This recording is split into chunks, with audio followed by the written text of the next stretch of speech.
ইন্নাহু কানা তাওয়াবা। আল্লাহ তাআলা যখন সাহায্য এলো আর তোমরা দেখবে যে মানুষ দলে দলে ইসলামের মধ্যে আসতে লেগেছে। রাসূল সাল্লাল্লাহু আলাইহি ওয়াসাল্লামের হায়াতের শেষের দিকের সূরা এটা।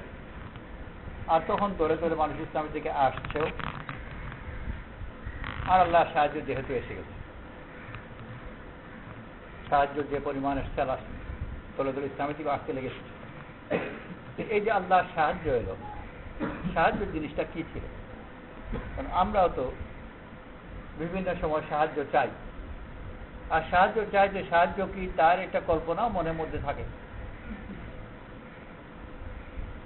যুদ্ধের ময়দানে যদি হয়তো সাহায্য মানে আগে তো বানা হলে ঢাল তলোয়ার ইত্যাদি সব তো সাহায্য, কিন্তু যখন ঢাল তলোয়ার নিয়ে যুদ্ধ হতো আর সে একজন যোদ্ধা, তো সে সাহায্য বলতে ঢাল তলোয়ার মনে করত।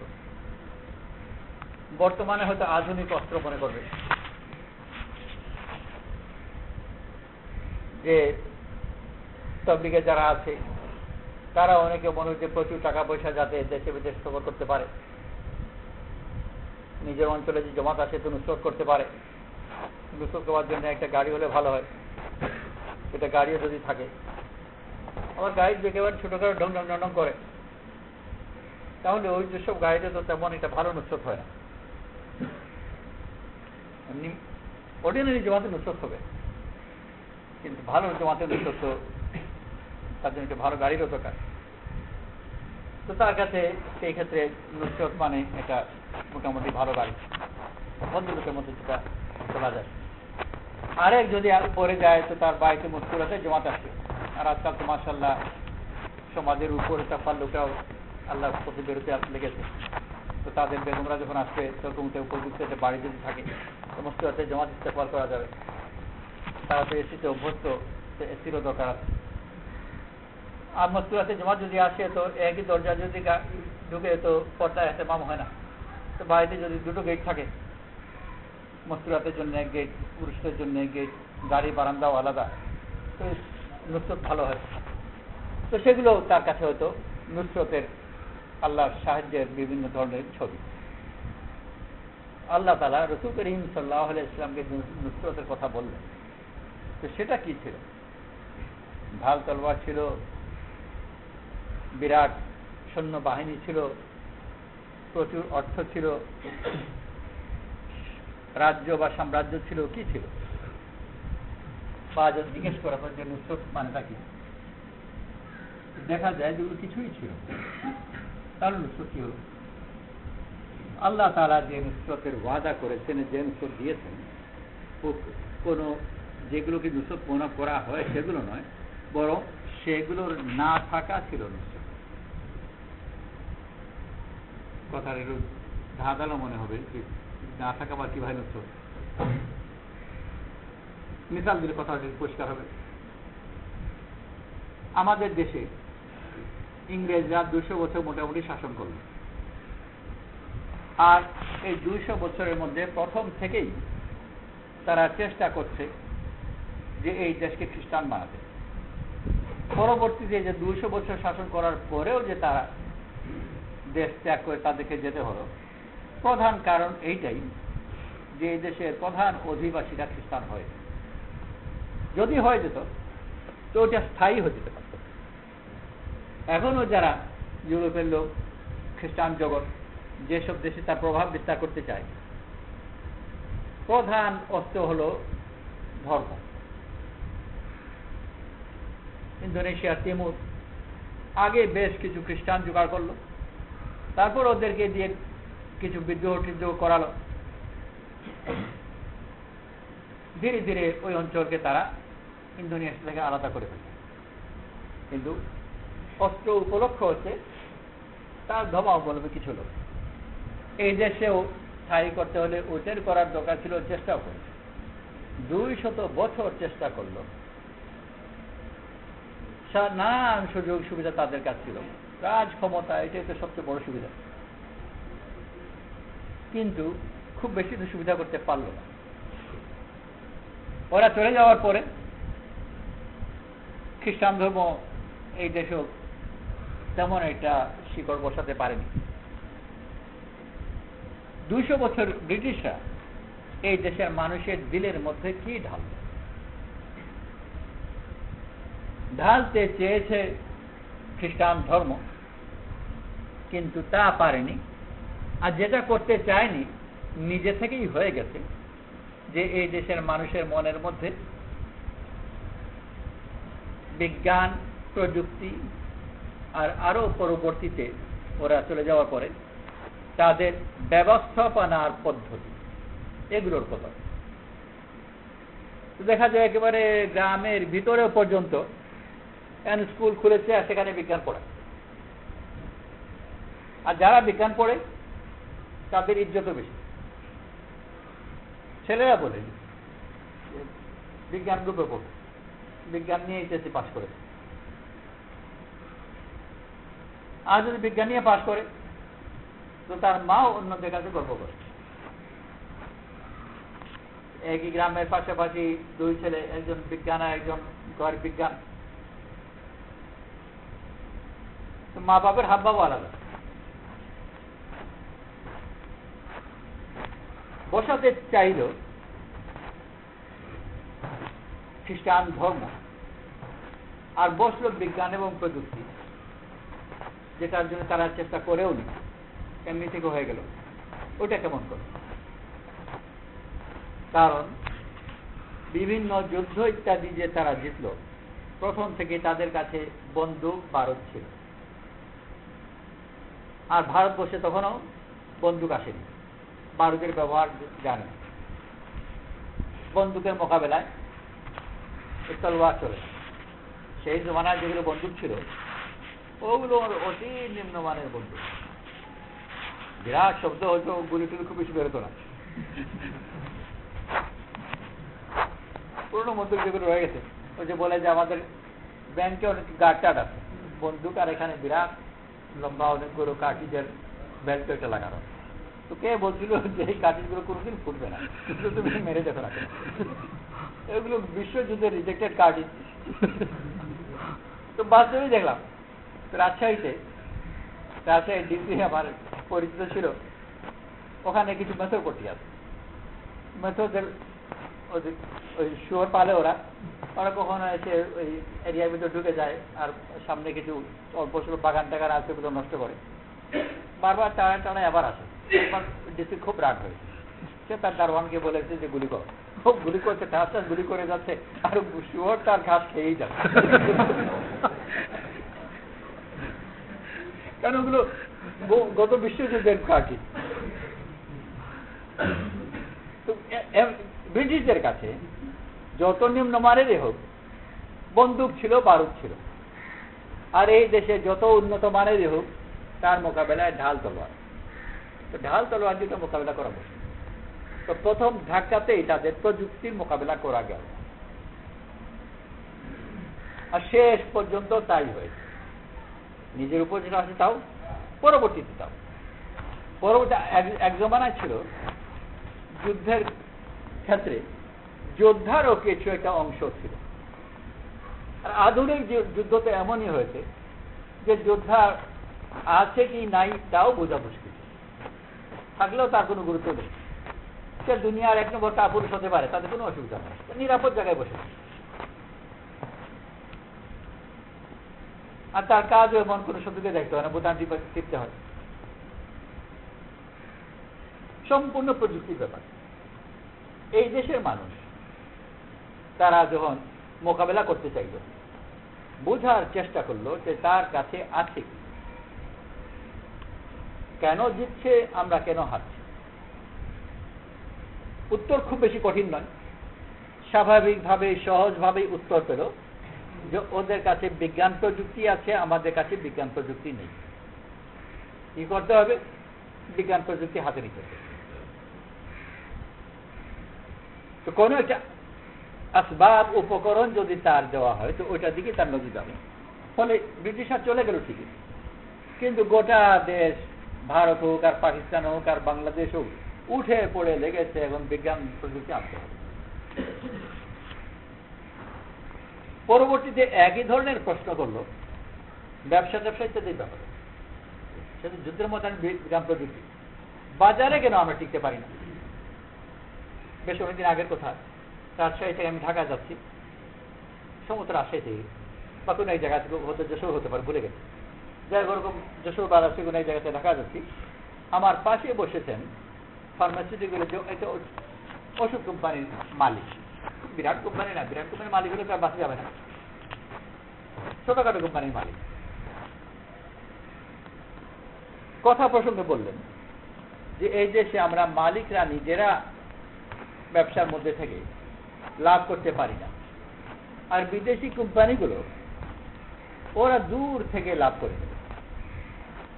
বড় আশ্চর্য কথা, মালিকের জর্গ মাথায় ওই আরেকজন তার কর্মচারী তো ওরকম থাকবে না, কিন্তু তাও তারা লাভ করতে পারে। এইসব জিনিস চিন্তা করতে হবে। অনেকগুলো কোম্পানি আছে মালিক নাই, কোম্পানি নিজেই মালিক, তাও পুরা দুনিয়াতে ব্যবসা করছে নিজেই, মালিক থেকে করতে পারছে না। যখন দেখলো যে বর্তমান দুনিয়ার তো আর যুদ্ধ হয় না, গত কবে 1940 সনের দিকে বোধহয় যুদ্ধ হয়েছিল, আর 60, 70, 80 বছর পার হয়ে চলে গেল, পুরো যুদ্ধ নাই, ভবিষ্যৎ কিন্তু হবে কি না হবে। বর্তমান হলো বাজারে যে মালিক দুনিয়ার মালিক।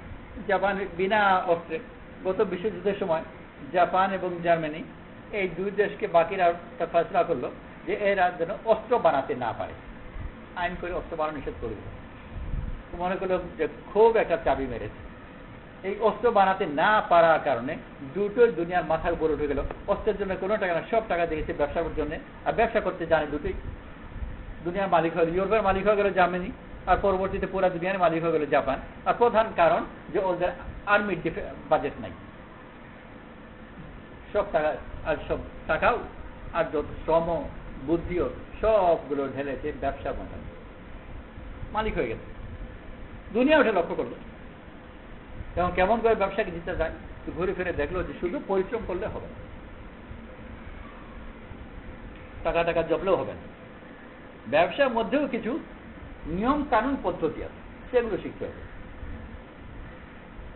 দুনিয়া উঠে পড়ে লাগলো যেমন ব্যবসা শিখতে, ব্যবসা ম্যানেজমেন্ট, মার্কেটিং, এগুলো যদি 100 বছর আগে হতো যে মার্কেটিং বিক্রি করে, এটা পড়া জিনিস হলো না। কিন্তু এখন গোটা দুনিয়া উঠে পড়ে গেছে যে মার্কেটিং পড়বো আর ম্যানেজমেন্ট পড়বো আর কি পড়বো। কারণ ব্যবসার মধ্যেও উন্নত পদ্ধতি। তো যুদ্ধের ময়দানে যেরকম ছিল উন্নত প্রযুক্তি, আর ব্যবসার ময়দানে উন্নত পদ্ধতি। ওই প্রযুক্তির মোকাবেলা যুদ্ধের ময়দানে করা যায়নি, এই পদ্ধতির মোকাবেলাও ব্যবসার ময়দানে করা মুশকিল। শিখতে হয়, ওই পদ্ধতি নিতে হয়। তো গ্রামে গেলেও এখন ছেলে কি পড়ে, বিবিএ পড়ে, বিজনেস ম্যানেজমেন্ট, MBA BBA কিসব জিনিস, এগুলো কোনো সাবজেক্ট ছিলই না, কিছুদিন আগে ছিল না। অর্থাৎ মানুষকে আল্লাহ তাআলা কিছু বুদ্ধি দিয়েছেন, পর্যবেক্ষণ ক্ষমতা দিয়েছেন। ও প্রথমে কারণ খোঁজ করে এবং সেই কারণ অনুযায়ী অগ্রসর হয়। একজন ডাক্তারের কাছে নিয়ে গেলে ডাক্তার প্রথম চেষ্টা করে রোগ নির্ণয় করা। রোগ নির্ণয় না করে কোনো ডাক্তার চিকিৎসা দেবেই না। যদি রোগ নির্ণয় না করে চিকিৎসা দেয় তো তাদেরকে গ্রামের ডাক্তার বলা হয়, হাতুড়ি ডাক্তার বলা হয়, নানান ধরনের নাম আছে। আর ডাক্তার যদি হয় তাহলে তাকে আগে রোগ নির্ণয় করতে হবে। ভদ্রলোক হলে বলবে ডায়াগনোসিস, এছাড়া তো চিকিৎসা হবেই। আর ডাক্তারের প্রধান কাজ হচ্ছে ডায়াগনোসিস হয়ে যাওয়ার পরে, রোগ নির্ণয় হয়ে যাওয়ার পরে এর পরবর্তী চিকিৎসা খুব একটা কঠিন, ওখানেই তো মুশকিল। আর ওই দেশের খেয়াল যায় না। রাজশাহী ইউনিভার্সিটির এক সময় ভাইস চ্যান্সেলর ছিলেন, তো ওনার ছেলে মাত্র বিয়ে করেছে, আর বিয়ে করে স্কলারশিপ নিয়ে জাপান যাবে। তার আগেই বিয়ের সপ্তাহখানেকের পরপরই, এক সপ্তাহ 2 সপ্তাহ পর, আর জাপান যাওয়ার তারিখ সব ঠিক, স্কলারশিপ পেয়েছে, যাবে। ঢাকাতে ওর ডেঙ্গু হলো। আমাদের জানা মতো বাংলাদেশে প্রথম ডেঙ্গু। ও রোগ বুঝবার আগেই বিছানা মারা গেল। কারণ এই দেশের ডাক্তাররা তারা ওই তখন পর্যন্ত ডেঙ্গুর লাইনে চিন্তাই করত। জ্বর বেড়েছে, বোঝার চেষ্টা করছে ম্যালেরিয়া হলো না টাইফয়েড হলো না কি হলো, ওগুলো যতদিন পর্যন্ত খোঁজ করছে না ম্যালেরিয়া না টাইফয়েড, ততদিন পর্যন্ত বিচারা মরে গেছে। আর পরবর্তীতে এখন যদি হাই টেম্পারেচারে কেউ যায় তো সবচেয়ে আগে দেখবে যে ডেঙ্গু কিনা, কারণ এখন জানে সেরকম ভাবে হওয়ার কারণে। তো রোগ নির্ণয় হলো প্রথম ব্যাপার। একজন গরিব মানুষ, তার কাছে আরেক গরিব লোক ছিল, কিছুদিন পরে সে ধনী হয়ে গেল, ব্যবসা করে, তো খুব ব্যস্ত দৌড়াদৌড়ি করতে দেখা যায়। কিন্তু যদি সেও ধনী হতে চায় বোঝার চেষ্টা করবে সে কি ব্যবসা করে। ওর মতো ব্যস্ত সমস্ত হয়ে শার্ট প্যান্ট পরে সকাল থেকে বের হয়ে গেল, তো কোনো বোকা মানুষটা করবে না যে আমিও তাহলে শার্ট প্যান্ট পরে সকালে 8টার সময় বেরোই। এটা ধনী হওয়ার কোনো আসল কারণ। যদি বলে যে ও তো ওরকম সব প্রতিদিন সকালবেলা খুব ব্যস্ত হয়ে বেরো যায়, ওরকম করে তো সে ধনী হয়েছে। আমরা সবাই বাড়ির সবাই ছেলেগুলো সবাই মিলে 8টার সময় সবাই বের হয়ে যায়, তো ধনী হয়ে যাবো। কেউ না, শুধু বেরোলে হবে, চলবে না। কি ব্যবসা করে ওটা আগে বুঝতে হবে। প্রত্যেক জায়গাতেই কারণ নির্ণয় করবার চেষ্টা করে, এটা দুনিয়ার নিয়ম। তারপরে সে অগ্রসর হয়। এই দেশের মানুষ 200 বছর ইংরেজদের অধীনে থাকলো, অল্প কিছু মানুষ এখানে রাজত্ব করে গেল। তখন তো যাতায়াত কত মুশকিল ছিল। আজকাল মতো যে পট করে লন্ডন থেকে চলে আসে, 1 মাস 2 মাস আসতেই সুযোগ আছে। তো চিন্তা যদি কেউ করে বোঝা মুশকিল যে কয়েকজন মানুষ এসে বিরাট ভারতবর্ষকে কেমন করে তাদের অধীনে রাখে। শুনেছি যখন স্বাধীনতা আন্দোলন চলছে গত শতকের প্রথম দিকে, তখন একজন বিদেশি নাম করা নাকি কোনো সাংবাদিক এসে সেই স্বাধীনতা আন্দোলন ইত্যাদি সম্বন্ধে করে আলোচনা। তো প্রথম প্রশ্ন করলো যে ইংরেজ কতজন আর ভারতবর্ষের অধিবাসী কতজন, আর তারপর জিজ্ঞেস করলো যে কে স্বাধীন হতে চায়। ইংরেজরা স্বাধীন হতে চায় না ভারতবর্ষের অধিবাসী স্বাধীন হতে চায়। তো 1000-এ একজন তো ইংরেজ নাই, তার চেয়েও কম। আর স্বাধীন হতে চায় এই 1000 জন একজনের কাছ থেকে। ও বিচার বুঝে উঠতে পারছে না যে ব্যাপারটা কি, কে কার কাছে স্বাধীন হতে চায়। তো কি দিয়ে ধরে রেখেছে, কিছুটা বিজ্ঞান প্রযুক্তি ইত্যাদি, আর বড় একটা অংশ তাদের রাজনীতির পদ্ধতি ইত্যাদি অনেকগুলো জিনিস। এই কথা তো দুনিয়াতে মানুষ খোঁজে না যে আসমান থেকে ফেসলা এভাবেই হয়ে, দুনিয়ার মধ্যে বোঝার চেষ্টা করে। আর দুর্বোধ্য জিনিস, একজনের অধীনতা থেকে 1000 জন ছুটতে চায়, তো একজন 1000 জনকে কেমন করে বন্দী করলো, আর ছোটাই এত কঠিন হবে কেন? খুঁজে বের করলো বিজ্ঞান প্রযুক্তি, এর সাথে সাথে তাদের চিন্তা, তাদের পদ্ধতি, সব কিছু। গোটা ভারতবর্ষের হিন্দু হোক আর মুসলমান হোক আর যেই হোক উঠে পড়ে লাগলো যে ওইটা আনবে। ইংরেজরা চলে গেছে, ইংরেজরা থাকতে এখানে ইংরেজি যত চর্চা ছিল চলে যাওয়ার পর তার চেয়ে বহুত বেড়েছে। জবরদস্তি অত ইংরেজি শিখাতে পারে না, ওরা চলে যাওয়ার পর নিজেই যত ইংরেজি শিখছে। আর ওদের সব ধরনের পদ্ধতি যত বেশি আয়ত্ত করার চেষ্টা করে।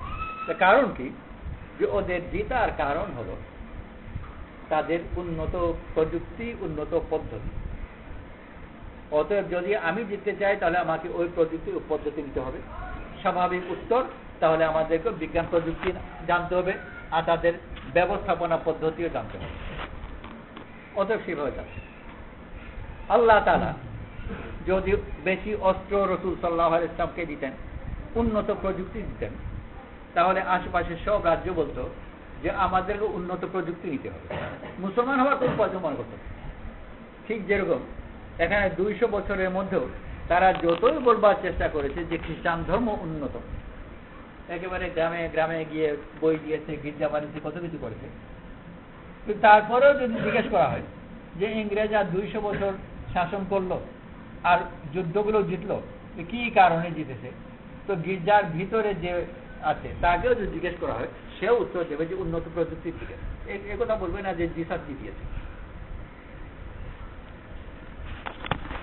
যতই বলুক, বললে ওনাও বিশ্বাস করে না, শুনলে ওরা বিশ্বাস করে। ও জিসাসের ছবি ওখানে যতই থাকুক, জিসাস জিতায়, জিতেছে প্রযুক্তি। অত আমাকে জিততে হয়, তো প্রযুক্তি আমি নিজের হাতে নিই। ওই জিসাসে গির্জাতে গিয়ে কোনো লাভ হবে না, ওটা চলবে না, উঠতে হয়নি, প্রযুক্তিতে হবে। রাসূল সাল্লাল্লাহু আলাইহি ইসলামকে যদি আল্লাহ তাআলা উন্নত প্রযুক্তি দিতেন, বড় সৈন্যবাহিনী দিতেন, তাহলে বিরুদ্ধে যারা ছিল, রোম হোক আর পারস্য, তারাও বলতো যে আমাদেরকে তাহলে আরো বেশি প্রযুক্তি অর্জন করতে হবে, মুসলমান হতো না। কিন্তু আল্লাহ তাআলা এমন অবস্থা করেছেন যে অন্য কোনো দিকে তাকাবার কোনো অবকাশ দেন, কোনো বিকল্প রাখেননি যে বিকল্পের দিকে তারা তাকাতে পারে। ইয়ারমুকের যুদ্ধের পরে রোমেরা পরাজিত হল। পরাজিত হয়ে তারা তাদের রাজধানী ছিল দামেস্ক। রোম নয়, বর্তমান যেটা রোম বলি ওটা নয়, রোমের সাম্রাজ্য ওদিকে ছড়ানো ছিল, আর তাদের রাজধানী ছিল ওই সময় ওই অঞ্চলের দামেস্ক। রাজধানী মুসলমানদের হাতে চলে গেল, আর হিরাকুল রোমের সম্রাট পালিয়ে গেল, সাম্রাজ্য বাকি রয়েছে। ইয়ারমুকের যুদ্ধ হয়েছে, রোম সাম্রাজ্য কিন্তু শেষ হয়ে যায়। রোম সাম্রাজ্যের আনুষ্ঠানিক শেষ হয়েছে আরো প্রায় 1300 বছর পরে, একেবারে বহু পরে। নামে মাত্র রোম সাম্রাজ্য রয়েছে। পরবর্তীতে ধীরে ধীরে গিয়ে রোম সাম্রাজ্য ছিল যে তুর্কির কোন গ্রামে। এখনো পূর্ব তুর্কিতে অঞ্চল আছে আরদেরুম, ওইটা ওই বলে এরদেরুম বলে, কারণ তুর্কিরা আমাদের মতো ওই দাদকে যা উচ্চারণ করে, তো আরদেরুম বলে। তো আসলে হচ্ছে আরদেরুম, কারণ রোম সাম্রাজ্য ওই তুর্কির পূর্ব অঞ্চলে গিয়ে সীমিত ছিল, কিন্তু রোমের সম্রাট বলতো। যেমন কিছুদিন আগে পর্যন্ত ইথিওপিয়ার সম্রাট হাইলে সালাসি, ও ছিল সম্রাট, ওর সাম্রাজ্য ছিল ওই কয়েক ইঞ্চি জায়গায় আদিস আবাবায়, কিন্তু ছিল সম্রাট। আর রোম সাম্রাজ্য ওরকম, তো সাম্রাজ্য ছিল পূর্ব তুর্কিতে ছোট্ট একটু জায়গা। হেরাকুল চলে গেল বর্তমান পশ্চিম দক্ষিণ তুর্কিতে একটা শহর আছে, ছোট শহর আন্তাকিয়া। আন্তাকিয়ায় ওখানে গেলে আশ্রয় নেব। আন্তাকিয়া তখন মুসলমানদের চেয়ে বেশ দূরে, আক্রমণ থেকে মোটামুটি নিরাপদ। তার পাশে তার সৈন্যবাহিনী যারা ছিল এদিক ওদিক পালিয়েছে, তারা এসে একত্রিত হল। আন্তাকিয়ায় হিরাকুল একত্রিত করে পরাজয়ের কারণ খুঁজল আগে। একজন দুনিয়াদার বিচক্ষণ বুদ্ধিমান মানুষ যেরকম করবে যে গত পরাজয়ের কারণ কি, সেই হিসাবে সামনে অগ্রসর হবে। ও তো শেষ হয়ে জানি সাম্রাজ্য, রোম সাম্রাজ্য আছে, আবার মোকাবিলা করবে। একটা যুদ্ধে না পরাজয় হয়েছে, সম্পূর্ণ সাম্রাজ্য এখনো আছে, সামনে মোকাবেলা করার চিন্তা শুরু করছে। আর এই চিন্তার প্রধান রাস্তা এটাই যে গত পরাজয়ের কারণ কি, সেই হিসেবে সামনে অগ্রসর হইল। হিরাকুল জিজ্ঞেস করলো ইয়ারমুকের ময়দানের ব্যাপারে যে আমরা বেশি ছিলাম না মুসলমানরা বেশি ছিল সংখ্যা। তারা বললো যে আমরা অনেক বেশি। আর এই ধরনেরই ধারণা করা হয়, সবগুলোতে বিস্তারিত নেই, সংখ্যার উল্লেখ আছে বা হাদিস সাহাবাতে। আরো অনেক প্রশ্ন থাকবে, অস্ত্র, যুদ্ধ পদ্ধতি, সাপ্লাই লাইন, যুদ্ধের মোতায়েন যেসব জিনিস গুরুত্বপূর্ণ, যার উপর মানুষ মনে করে যে যুদ্ধের জয় পরাজয় হয়ে থাকে, এগুলোর আলোচনা নিশ্চয়ই করেছে। সবগুলো কারণ একটা কথাই বলে যে আমাদেরই জিতবার পর। সৈন্য আমাদের বেশি ভালো, ট্রেনিং ভালো, যোদ্ধাদের স্বাস্থ্য ভালো, অস্ত্র ভালো, যুদ্ধের পদ্ধতি সম্বন্ধে তাদের জ্ঞান বেশি। আরবরা তারা যুদ্ধ করা জানতেন। আমি যেটা বলি নতুন কথা শুনলাম, ওরা তো হামেশাই লড়ত। ঝগড়া করা যুদ্ধ করা ভিন্ন জিনিস। তারা ঝগড়া জানতো বহু আগে থেকে, ব্যক্তিগত ঝগড়া, পারিবারিক ঝগড়া, এই জন্য মারামারি করত। যুদ্ধ সম্পূর্ণ ভিন্ন জিনিস। যে মহিলা ঘরের 3-4 জনের রান্না খুব ভালো জানে, তাকে গিয়ে 2000 রান্নাতে লাগাও, দেখো কোনো চাল পায় কিনা। সম্পূর্ণ পদ্ধতি ভিন্ন। যে পদ্ধতির উপর 3 জনের রান্না 5 জনের রান্না হয়, ওই পদ্ধতিতে 2000 লোকের রান্না হয় না, সম্পূর্ণ পদ্ধতি আলাদা। তো সেই সব আরবরা যুদ্ধ জানতোই না, আর রোমিরা মোকাবেলা করে করে অভ্যস্ত, তারা জানে যুদ্ধ। তো পদ্ধতি নেই, অস্ত্র নেই, সংখ্যা নেই, সাপ্লাই নামে কোনো জিনিসই নেই। পেছন কিছু থাকলে না সাপ্লাই দেবে, পেছন তো খালি। জিতবার কোনো কারণ নেই, আর তারপরেও জিতল। কোনো কারণ না পাওয়াতে একেবারে পেরেশান হয়ে পড়া যেতে পারে। হেরাকল শেষ পর্যন্ত তাদেরকে জিজ্ঞেস করতে বাধ্য হলো, যারা তোমরা বলো তাহলে ওরা কেমন করে জিতল, তোমরা কেমন করে হারল। একজন প্রবীণ সিপাহী, বয়স্ক খ্রিস্টান, সে দাঁড়াল আর দাঁড়িয়ে বলল যে আমি বলছি আমরা কেন হারলাম আর ওরা কেন জিতল। দেখি, কারণ তারা রাত জেগে ইবাদত করে, মদ খায় না, ব্যভিচার করে না, ওয়াদা রক্ষা করে, দাম না দিয়ে জবরদস্তি কারো জিনিস ছিনে নেয় না। এই কথাগুলো বলছে কে? খ্রিস্টানদের ইস্তেমা আর খ্রিস্টান সিপাহী খ্রিস্টান সম্রাটের কাছে বলছে। হেরাকল উত্তর বলল, তুমি ঠিক বলেছ। ওই একই ধরনের মজলিস, একই ধরনের উত্তর কয়েকবার হয়েছে। এক মজলিসে হেরাকল বলেছে তুমি ঠিক বলেছ, আরেক মজলিসে এই ধরনের কথার পরিপ্রেক্ষিতে হেরাকল তার পা মাটিতে মেরে বলেছে যে তোমার কথা সত্য হলে আমার পায়ের নিচে যে মাটি আছে ওইটাও তাদের কাছে চলে যাবে। আর চলে গেছে। কারণ কি বলল? আমার ঈমান, আমার আখলাক। মিলিটারি কারণ একটাও বলল। ওই যে সিপাহী উত্তর দিল, কয়েকবারে বিভিন্ন ধরনের উত্তর আছে, একটাও মিলিটারি কারণ নেই।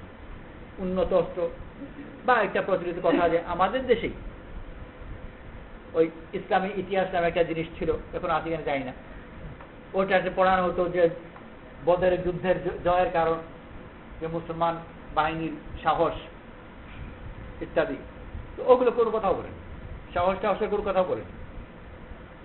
কথা বলেছে রাত জেগে ইবাদত করে, মদ খায় না, ব্যভিচার করে না, ওয়াদা রক্ষা করে, আমল আখলাকের কথা। আর এই কথার উপর হেরাকলও বলল যে তুমি ঠিক বলেছ, তারা জিতল।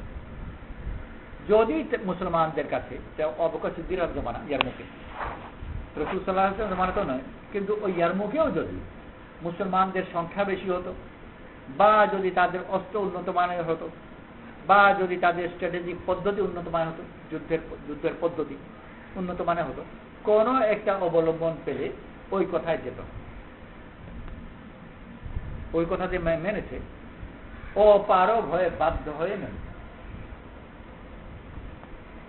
গ্রামে এক বিরাট ধনী হয়ে গেছে, ওর বাড়ি মোটামুটি এটা নিচু জায়গাতে, যেখানে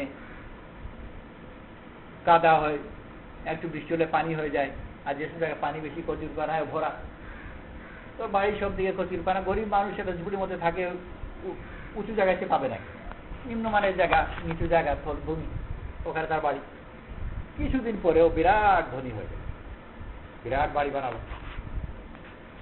আশেপাশে লোক খোঁজ করবে যে এত বিরাট বাড়ি বানাচ্ছে, দুমদাম, সেখান কাছে দুমদার বাড়ি কি হলো? তখন জিজ্ঞেস করবে যে ছেলেপুলে ডুবাই কোথাও আছে কিনা, দুবাই সারদা কোনো ছেলেরা আছে কিনা, কয় ছেলে আছে, কোথায় থাকে, দুবাই না রিয়াদ, ও বিদেশ গিয়েছে কিনা তাই জিজ্ঞেস করবে। আগেই জিজ্ঞেস করবে যে দুবাই থাকে না রিয়াদ থাকে, কারণ নিশ্চয়ই হলে তো এত কাছের বাড়ি উঠবে করতে গেলে। বলে তো ওর ছেলে নাই, ওর ছেলেই নেই, জামাই ভাই কিছু যা, যেসব কারণে মাল আসে, যখন কোনো কিছু পাবে না, আর ঘুরে ঘুরে তখন থেকেই বলছে যে ওর বাড়িতে চারপাশে কচুরিপানা, ওই কচুরিপানা এক্সপোর্ট করে। কেউ ওই কথা মানতে চায় না, দূর বোকা করে। নিশ্চয় কোনো ছেলে দুবাই বা কোথাও কিছু না, যখন খুচরু করে দেখলো যে টাকার কোনো সোর্স নেই, আর প্রথম থেকেই বলে যে কচুরিপানা এক্সপোর্ট করে। তারপর কথাটাকে একটু সিরিয়াস নিয়ে তুমি যে ঠিকই কচুরিপানা এক্সপোর্ট করে কিনা, তাহলে আমিও কচুরিপানার চাষ করি। তো যতক্ষণ পর্যন্ত তার কাছে গ্রহণযোগ্য একটা কারণ পাওয়া যাবে ততক্ষণ পর্যন্ত অগ্রহণযোগ্য কারণ খুঁজবে। এই যে ইবাদতের কথা বললো, এটা খ্রিস্টানদের কাছে কেন, 5 ওয়াক্ত মুসলমান তাহাজ্জুদ গুজারের কাছেও গ্রহণযোগ্য উত্তর নেই। খোঁজ করে দেখা যায় নামাজ পড়ে যুদ্ধ জিতেছে, দাড়িওয়ালা, টুপিওয়ালা, এমনকি তার এক ধাপ আগে পাগড়িওয়ালা,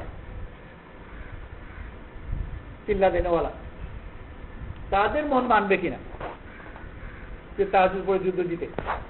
হ্যাঁ, কথা তো ঠিক, কিন্তু দুনিয়া কি আলমে আসবাব, সব তো বদলাবে, ঘুরে ফিরে বলবো ওই কথাই। আল্লাহ তাআলা বলছেন ওয়াইদুল মাসতাতাতু মিন কুওয়াতিন ওয়া মিন রিবাতিল খাইল, আল্লাহর কথা, অস্ত্র সংগ্রহ করো, অস্ত্র ছাড়া যুদ্ধ হয় না। আর ওখানে তারা মুসলমানই নয়, খ্রিস্টান, আর গোটা ইজতেমা খ্রিস্টানদের, ওই সুরেই কথা বলতে হবে। একেবারে অপারগ না হলে ইবাদত দিয়ে জিতেছে এই কথা বলতো, কিন্তু আল্লাহ তাআলা তাদেরকে বলতে বাধ্য করেছেন।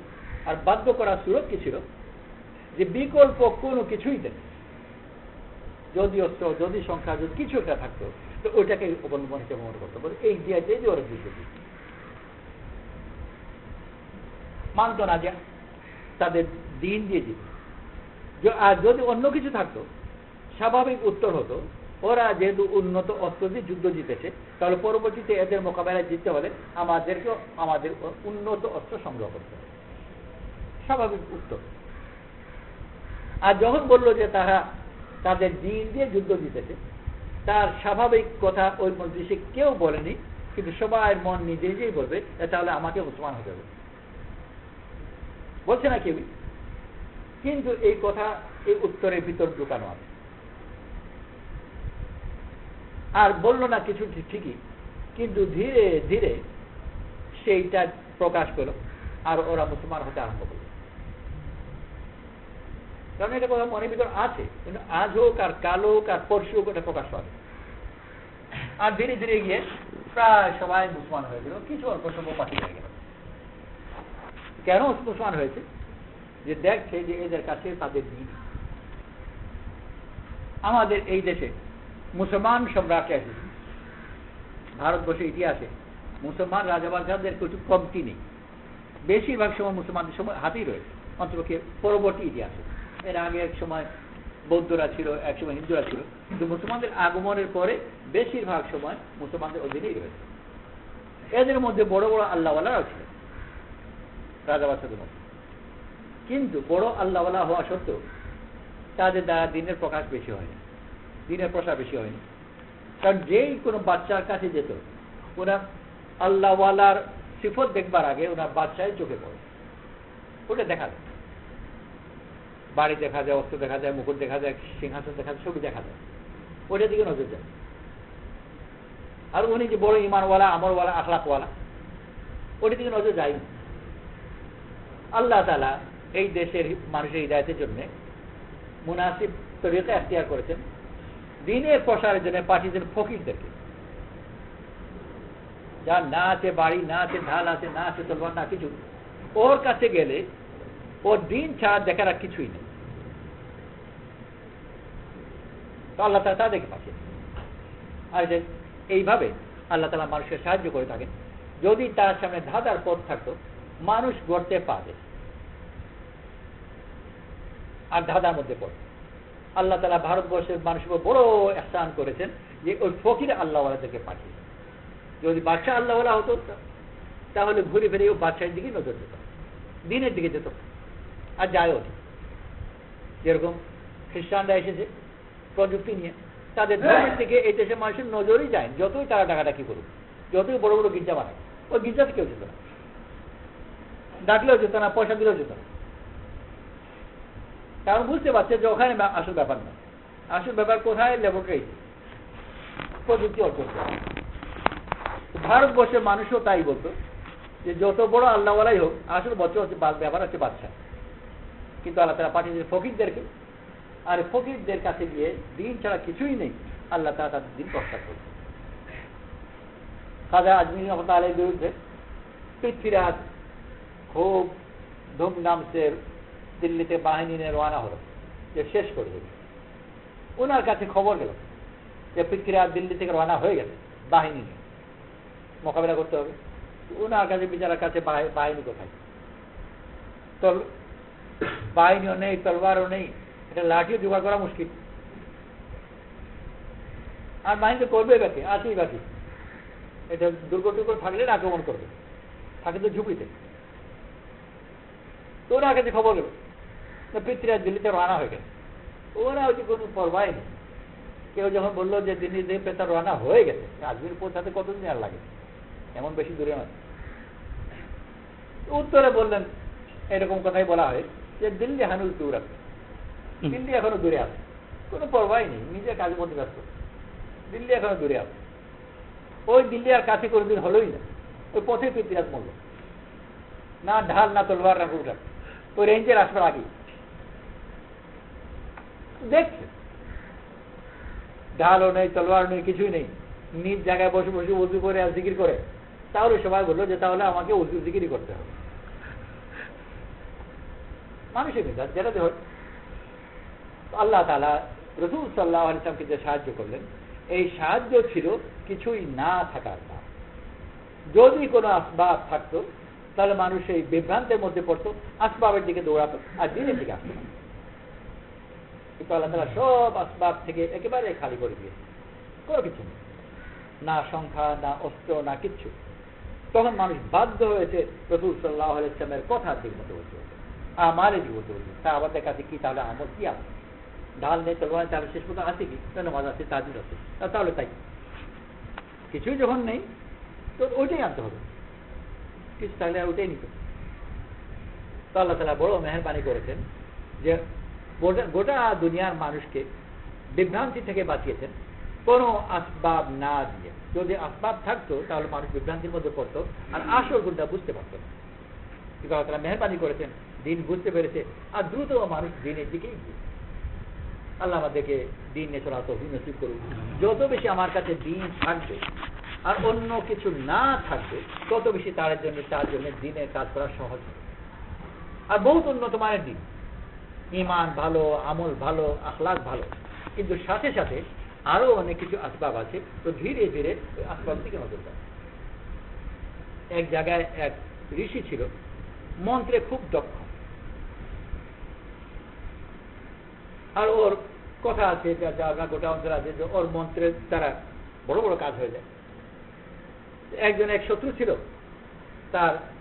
তার শত্রু অনেক গরু ছাগলের পাল, খুব ধনী লোক, ওটা দিয়ে একে জ্বালায়, ধন তোর থাকলেই তার দাপট বেশি।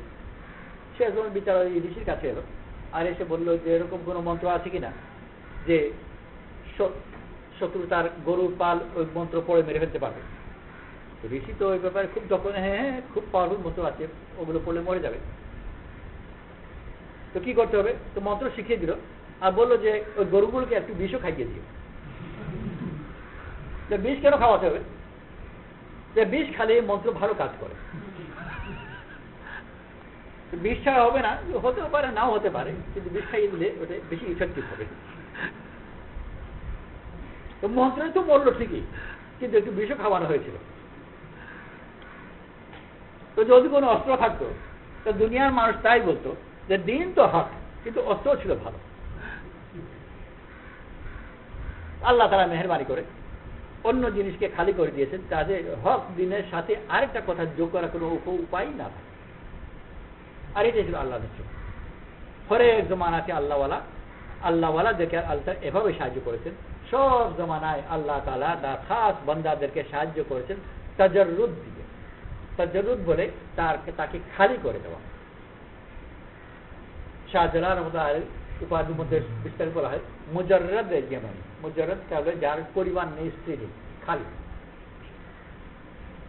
তো আল্লাহ তাআলা আল্লাহওয়ালাদেরকে সাহায্য করেছেন তাজাররুদ, ধীরে ধীরে তাকে খালি করে দিল, একেবারে কিছুই নেই, হাত খালি, না হাত আছে, না পা আছে, না কিছু। আর এর দ্বারাই তার জন্য দিন উপস্থাপন সহজ। আল্লাহ আমাদের সবাইকে তৌফিক নসিব করুন। আমরা দিনকে নিয়ে চলি, এই ধাঁধায় না পড়ি যে দিনের সাথে একটু অন্য কিছু থাকলেও দিন আরো ভালো চলবে। যেরকম ওই ঋষি বলেছিল যে সাথে একটু বিষ খাইয়ে দিন, আমরা মনে করি যদি একটু ধন দৌলত থাকে, একটু টাকা পয়সা থাকে, একটু ডিগ্রি ফিগ্রি থাকে, আর বিশেষ ক্যাম্পাসের মধ্যে যদি ফার্স্ট ক্লাস থাকে, তো দিনে কাজ করা সহজ না। দিন তো দিন দিয়েই চলে, অন্য কিছু সাথে দিয়ে। আল্লাহ আমাদেরকে দিনের উপর চলা তৌফিক দান করুন। সুবহানাল্লাহি বিহামদিহি, সুবহানাকা আল্লাহুম্মা বিহামদিকা, নাশহাদু আল্লা ইলাহা ইল্লা আনতা, নাস্তাগফিরুকা ওয়া নাতুবু ইলাইক। সুবহানা রাব্বিকা রাব্বিল ইজ্জাতি আম্মা ইয়াসিফুন, ওয়া সালামুন আলাল মুরসালিন, ওয়ালহামদুলিল্লাহি রাব্বিল আলামিন।